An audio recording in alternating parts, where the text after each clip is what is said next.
सबसे सुंदर माँ गहिल के झूमर लगे अहाँ सबके सामने आबि रहल छी और माँ गहिल के झूमर जब सुनबे तो अपने सबके बड़ नीक लागत। हमारा चैनल के सब्सक्राइब करब, लाइक करब, कमेंट बॉक्स में जाके कमेंट लिखब और आशीर्वाद प्यार दुलार एनाहिते दैत रहबे जे अपने सबक बीच नीक नीक झूमर लऽ के हम सब उपस्थित हैब। आओ सबसे सुंदर माँ गहिल के झूमर अपने सब सुनो। आहे कौन बान बोले मैया है कारी कोई लिया है, मैया है कारी कोई लिया है, मैया है कौन बाला बोले चाहिए माँ जो रहे कामरुआ रजबारी दूर लागे है। कौन बान बोले मैया है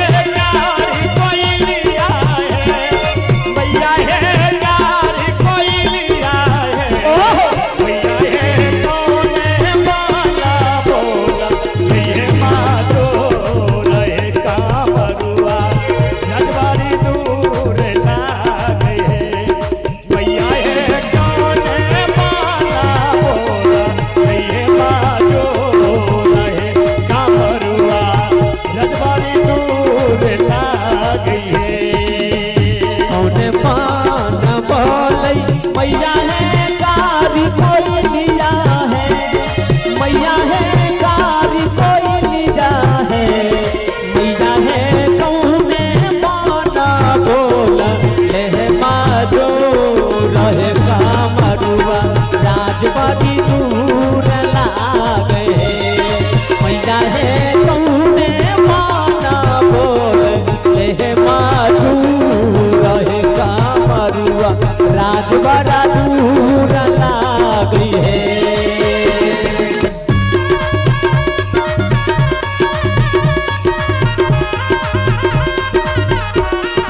जगतारनी कौन पान खिलई मैया है बेली चमेली है काहिन मैया बेली चमेली है मैया है कौने पाना खिला लहे रहे जगतारन मैया राज ज्योति है मैया है कौने पाना खिला लहे यारू लहे जगतारन मैया राज ज्योति है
सखी सहेली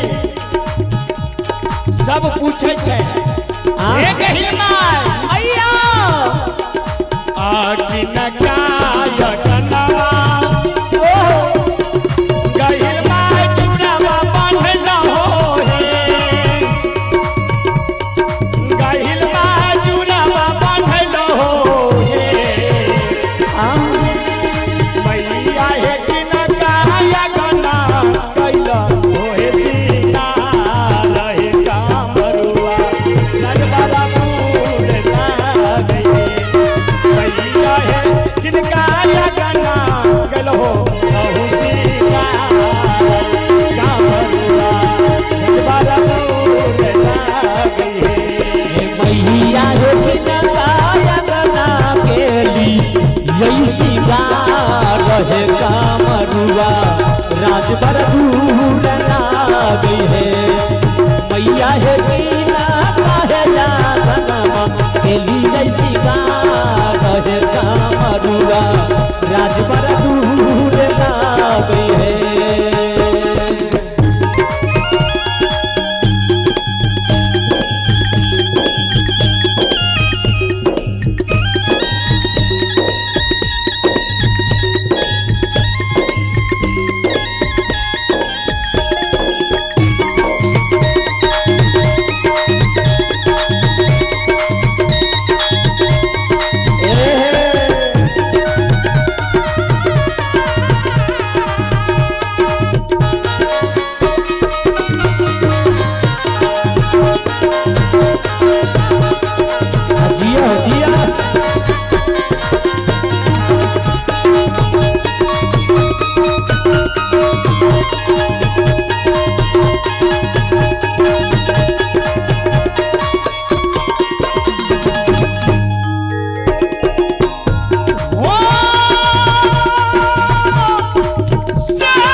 के चूड़ा बाबा ढलियई हो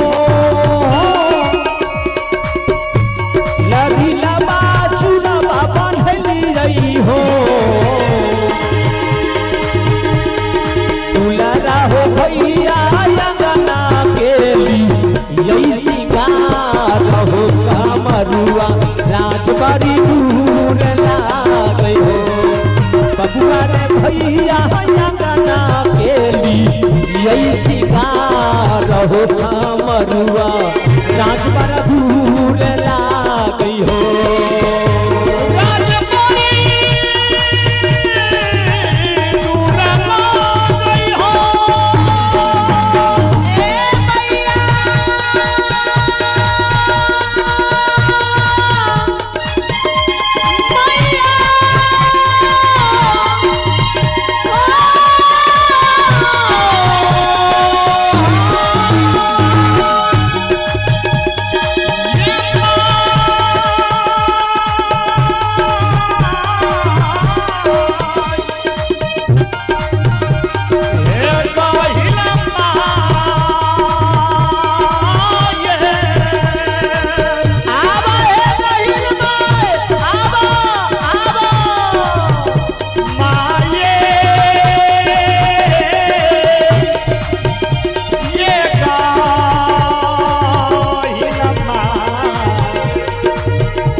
सकल जोड़ के गहिर माय गाबै छी सुपारिया ये गहिर माय गाबै छी सुपारिया ये गहिर माया के महिमा गा पार है कामरुआ राजबाड़ी